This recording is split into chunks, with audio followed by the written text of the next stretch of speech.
I never thought I'd be the guy writing one of these posts.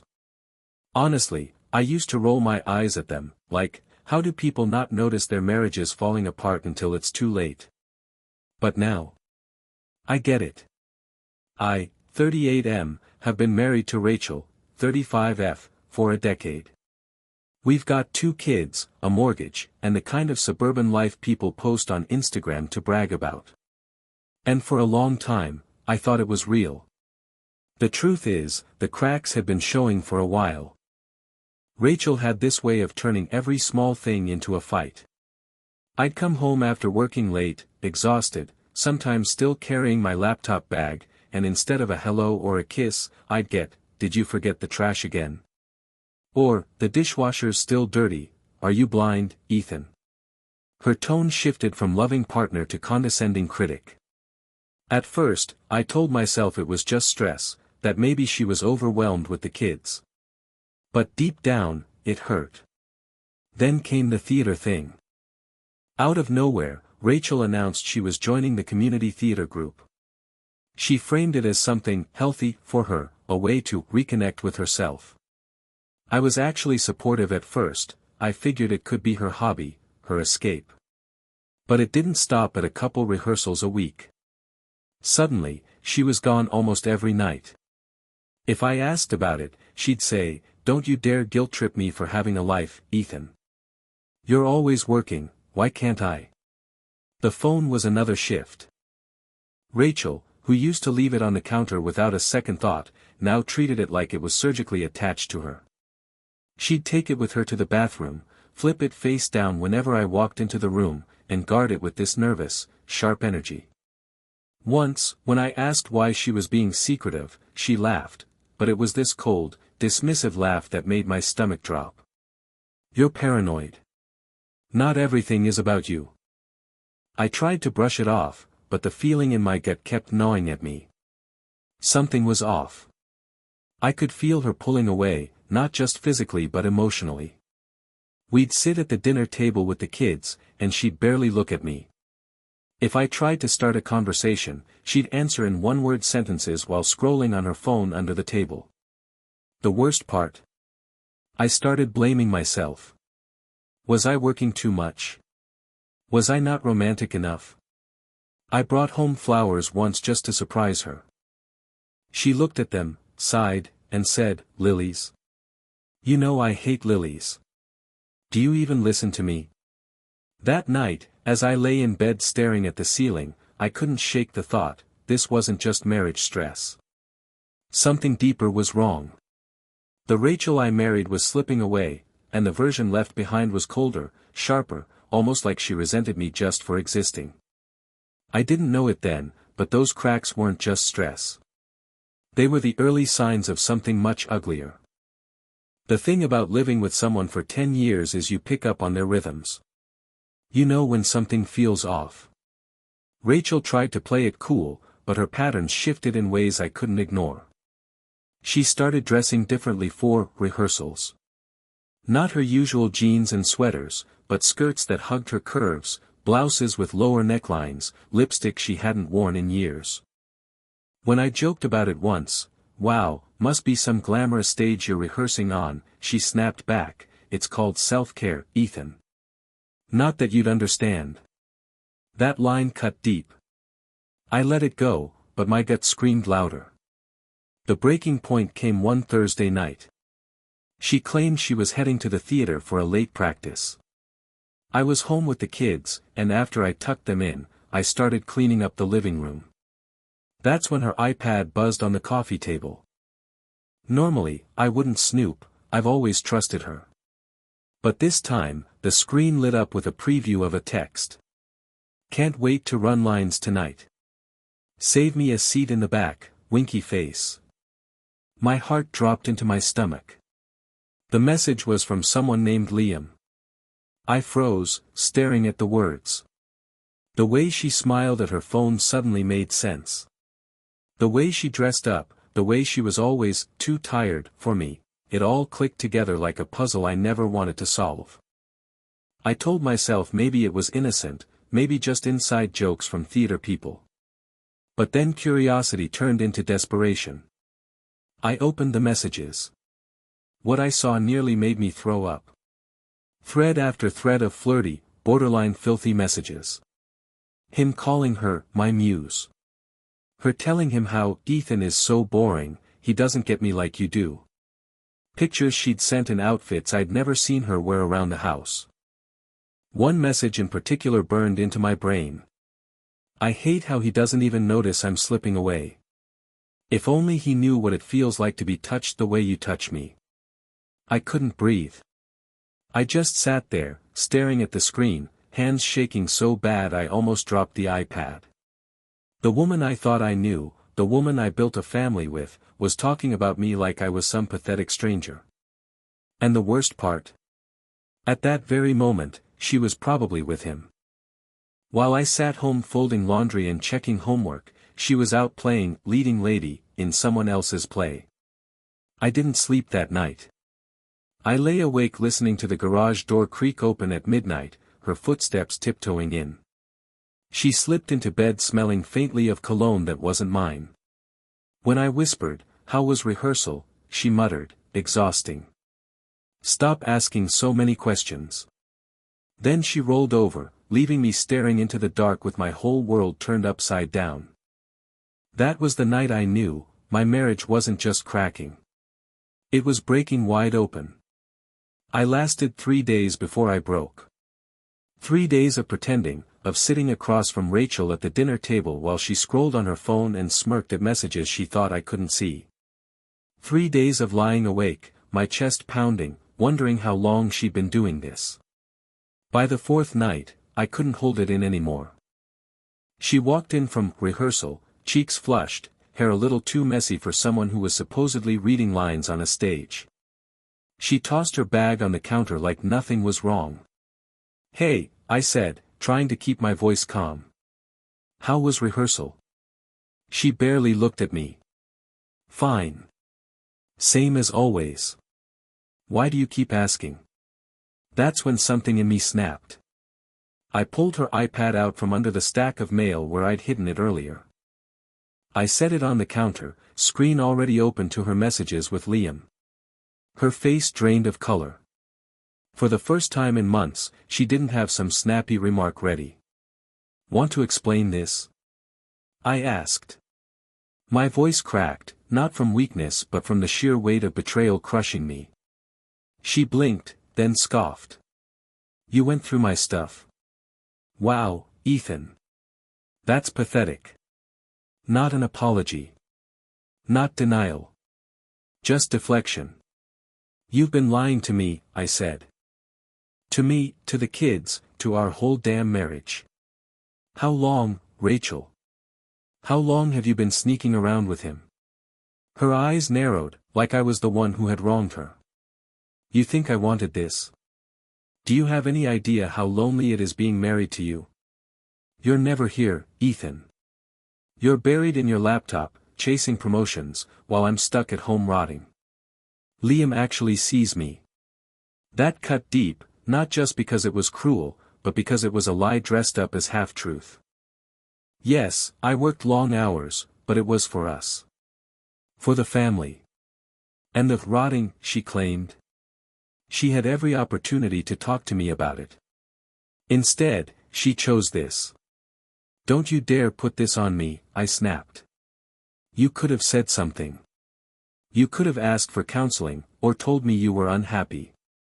But instead, I shoved the iPad closer, you decided to crawl into bed with him." Rachel crossed her arms, chin raised like a teenager caught sneaking out. "So what now? You gonna cry? Yell? Smash things? Go ahead, Ethan. Get it out of your system. But don't pretend you're some saint in all this." The audacity. The complete lack of remorse. I stood there shaking, half from rage, half from heartbreak, while she rolled her eyes and poured herself a glass of wine like we were arguing about groceries. That was the moment I realized, the woman standing in front of me wasn't my wife anymore. Or maybe she never was the woman I thought she was. I don't think I've ever felt so hollow in my life. After Rachel's little speech, she just walked past me, glass of wine in hand, like she'd won some twisted argument. She went upstairs, slammed the bedroom door, and left me standing alone in the kitchen with nothing but the hum of the refrigerator and the echo of her words. I sank into a chair, and that's when the tears came. Not the kind you can control, the ugly, choking kind that leave you gasping for air. 10 years. 10 damn years of building a life with someone who could look me in the eye and say I was the problem while she was sneaking off to some guy who quoted Shakespeare and smelled like cheap cologne. The worst part was the kids. I thought about them sleeping upstairs, their little heads full of dreams, believing mom and dad loved each other. What would this do to them? How could I protect them from the fallout when I could barely stand up myself? That night, I didn't sleep in our bed. I couldn't. I lay on the couch, staring at the ceiling, every sound amplified, the creak of the house, the faint buzz of Rachel's phone upstairs. I swear I could hear her fingers tapping on the screen, probably texting him, even after everything. My mind wouldn't stop spinning. Asterisk, was it just Liam? Asterisk, was there someone else before him? Asterisk, how many nights had she kissed me goodnight, then gone off to whisper the same lies into another man's ear? The betrayal burned like acid. But mixed in with the anger was this crushing sadness. I kept replaying moments from our marriage, our wedding day, the birth of our first child, the little inside jokes we used to share. Were those real, or was she always half checked out, waiting for someone better to come along? At one point, around 3 a.m., I grabbed my phone and typed out a message to Liam. I wanted to tear into him, to let him know exactly what kind of damage he was helping cause. But then I stopped. What good would it do? He wasn't the one who made vows to me. He wasn't the one who promised to love me, for better or worse. That was Rachel. And she had thrown it all away like it was nothing. By the time the sun came up, I felt like a ghost. The kids ran into the kitchen asking for cereal, and I plastered on a smile, pretending everything was fine. But inside, I was crumbling. That's when it hit me, I couldn't keep this bottled up.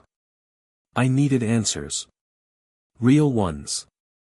And Rachel wasn't going to give them willingly. The morning after that sleepless night, I watched Rachel move around the kitchen like nothing had happened. She hummed while pouring cereal for the kids, kissed them on the forehead, and even smiled at me, that same fake smile she'd been wearing for months.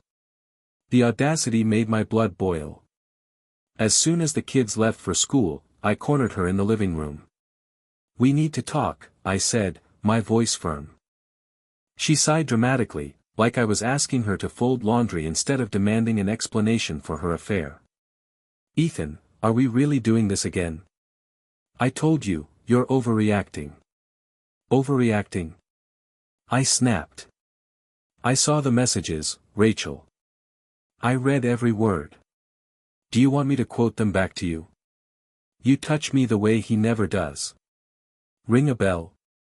Her face tightened, then relaxed into this smug little smirk. "So what? It was just flirting. Harmless. You act like I slept with him." That was a knife to the chest. "Just flirting? You're seriously going to stand there and tell me this was nothing? I know what I read. I know what you've been doing."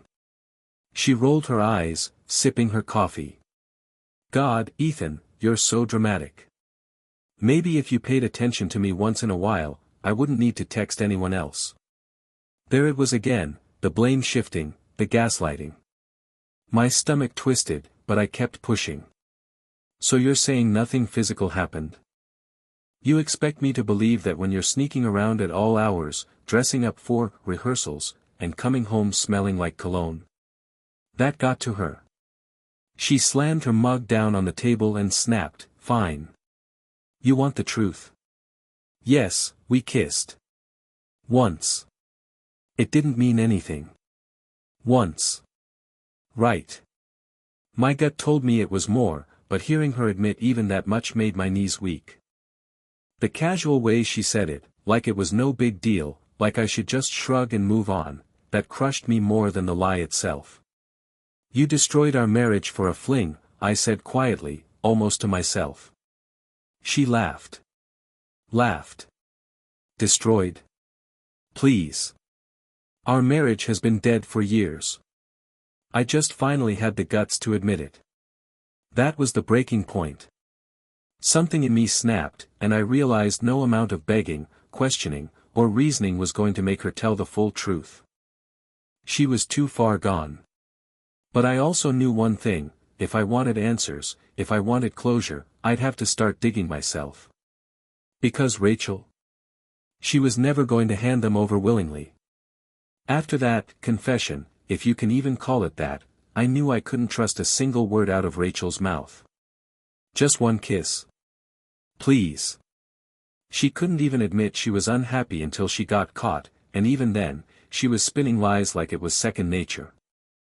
So I did what I never thought I'd do: I started investigating my own wife. First stop was our phone bill. Rachel had no clue that all those unlimited talk and text plans still kept logs of call times and numbers. What I found made my stomach churn. Dozens of calls to Liam's number, many of them late at night, some lasting over an hour. I scrolled until my thumb hurt. This wasn't some spur-of-the-moment mistake. This was planned. Sustained. An entire second life built behind my back. Then came the receipts, literally. She'd told me she was grabbing groceries after rehearsal one night. I checked the bank statement: charges at a wine bar across town, one I knew she'd never set foot in with me.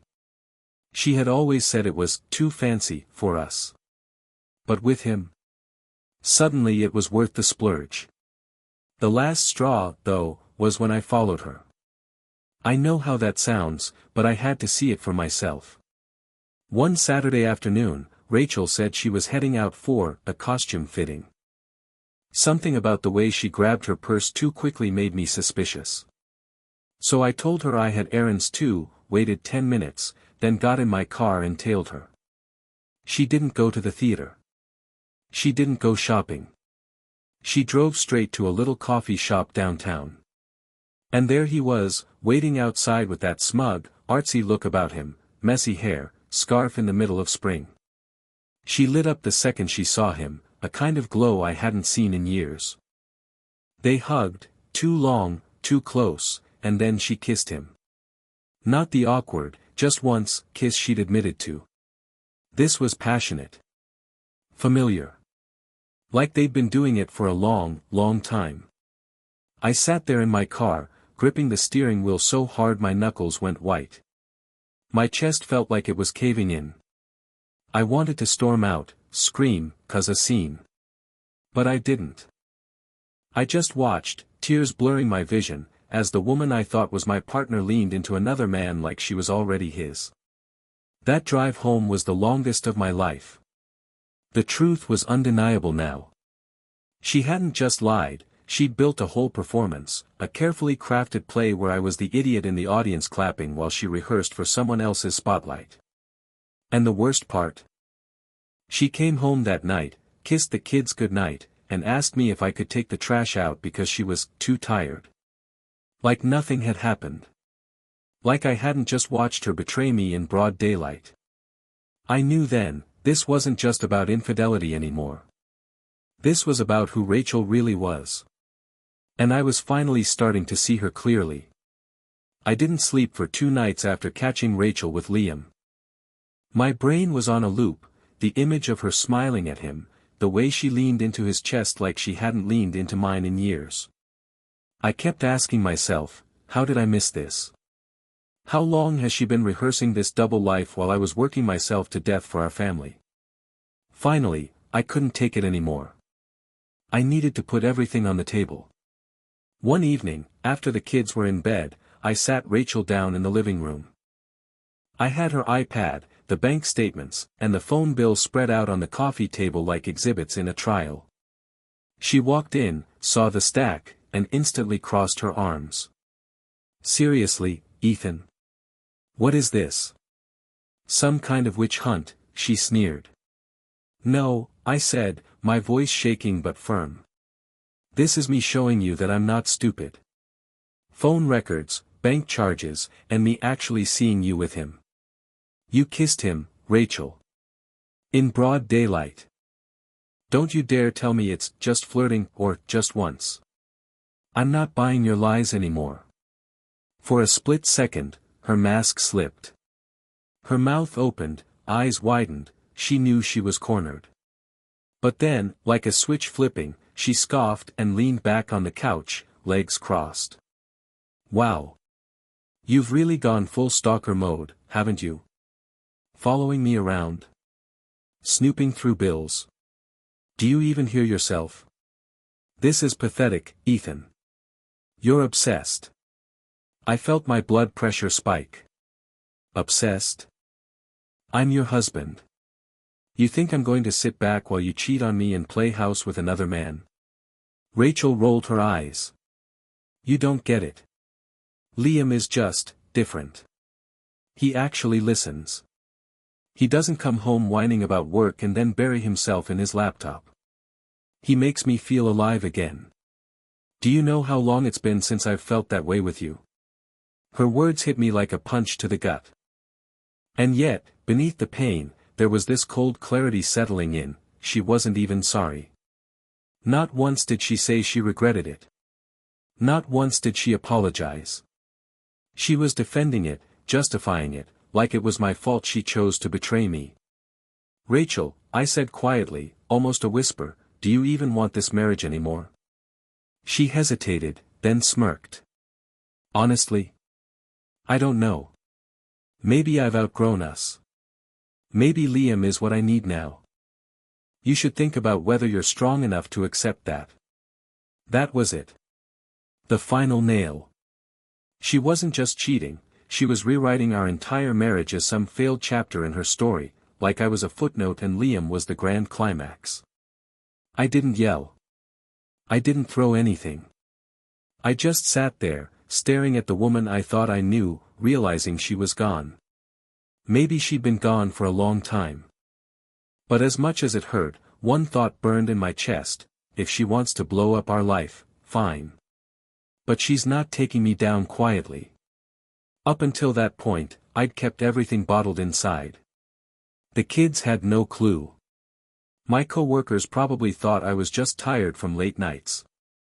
Even my own family believed we were fine, because that's the mask Rachel and I had been wearing for years. But after that second confrontation, after hearing her all but admit she didn't want our marriage anymore, I couldn't carry the weight alone. I drove to my brother's house. He's younger than me, but he's always been the one with the sharper instincts. The second I walked in, he knew something was wrong. I didn't even have to say much. The words tumbled out of me, the texts, the lies, the kiss I saw with my own eyes, Rachel laughing in my face like I was the fool. He just sat there, listening, his jaw tightening with every detail. Finally, he said, "Ethan, she's gone, man. You're trying to reason with someone who's already picked her side. You can't fix this alone." Hearing it out loud from someone else was like ripping open a wound. I broke down, full on, chest-heaving sobs I hadn't let myself feel at home. I kept thinking about the kids. How do you explain to them that mommy isn't who they think she is? That the bedtime stories and hugs are laced with secrets? The next day, I tried to keep it together for them. Pancakes for breakfast, cartoons on the TV, laughter forced out of me like I was playing a role. But the second Rachel walked in from another rehearsal, I cracked. I excused myself, went into the bathroom, and just stared at myself in the mirror. My face looked older, worn out, hollow. Like I'd aged 10 years in 2 weeks. And here's the kicker, she had the nerve to knock on the door and say, "Ethan, stop sulking. You're making the house depressing." That line nearly broke me. I realized she didn't see me as her husband anymore. She saw me as an obstacle, something standing between her and the fantasy life she thought she deserved. That night, I lay awake again, but this time my mind wasn't spinning with questions. It was spinning with plans. Because my brother was right, I couldn't fix this alone. And I sure as hell couldn't let Rachel rewrite the story to make me the villain. If she wanted war, I was ready to stop pretending. I'd spent weeks carrying her betrayal in silence, letting her strut around like the perfect wife and mother while I drowned in the shadows. But that night, staring at the ceiling for the 100th time, I decided, enough. If Rachel wanted to live in her fantasy, fine. But I wasn't going to let her paint me as the cold, neglectful husband while she played victim. People needed to see the truth. The opportunity came faster than I expected. Sunday afternoon, we had a family barbecue at her parents' place. Normally I dreaded those, Rachel's mom fussing, her dad pretending not to notice tension, Rachel herself parading around like she was living the dream life. But this time, I went in with a different mindset. Dinner started off like usual. Rachel laughed too loud, poured herself extra wine, told everyone how busy she was with theater. At one point, her sister asked jokingly, "So, Ethan, how do you feel about Rachel spending so much time with that director guy?" Rachel froze. Then she smirked, trying to spin it. "Oh, Liam. He's just a friend. Ethan doesn't mind, do you, honey?" She looked at me with that smug expression, expecting me to nod along like her trained dog. But I didn't. I set down my fork, looked straight at her parents, and said, "Actually, I do mind. Because Rachel isn't just rehearsing with him. She's been lying, sneaking around, and kissing him while I've been home taking care of the kids." The room went silent. You could have heard the air conditioner hum. Her mom's fork clattered to the plate. Her dad's face went red. And Rachel? She shot me a look that could kill. "What the hell are you doing?" she hissed. "Telling the truth," I said, louder this time. "I've seen the messages. I've followed her. She's been cheating. And I'm done pretending everything's fine." Gasps, whispers. Her sister covered her mouth. Her mom asked, "Rachel, is this true?" Rachel's defense mechanism kicked in fast. "Oh my God, Ethan, you're unbelievable. He's making this up because he's insecure. He's been controlling, paranoid." "Don't you dare," I cut her off. I pulled out my phone and laid it on the table, screen lit up with screenshots of her messages to Liam. "I've got the proof. You can all see it." Rachel's face drained. She stammered something about context and jokes, but it was too late. The mask had slipped, and everyone at that table saw it. For the first time in weeks, I felt a flicker of strength. She couldn't gaslight me here. She couldn't twist the story in front of witnesses. Rachel stormed out, muttering curses under her breath, and sped off in her car. Her family sat there in stunned silence. I just sat back, exhausted but strangely lighter. The secret was out. The lies were shattered. And now, all that was left was deciding what came next. After the barbecue, everything changed. Rachel's family couldn't unsee the proof. Her mother called me later that night, sobbing, saying she had no idea. Her father was furious, though mostly at me for airing the dirty laundry in front of everyone. Typical. Still, the damage was done. Rachel's perfect facade had cracked, and no amount of spin could fix it. Rachel came home late that night, storming through the door like a hurricane. She accused me of humiliating her, of ruining her life. Not once did she say she was sorry. Not once did she admit she had done anything wrong. She ranted about how Liam actually cared, and how I'd driven her away with my workaholic ways. I just stood there, calm for the first time in weeks. "Rachel," I said quietly, "we're done. I'll be calling a lawyer. You can't lie your way out of this anymore." Her face twisted in shock, like she hadn't expected me to actually end it. For months she'd held the power, twisting the narrative, gaslighting me into doubting myself. But now, the control was gone. The days that followed were brutal. Telling the kids was the hardest thing I've ever done. I didn't tell them everything, just that mommy and daddy weren't going to live together anymore.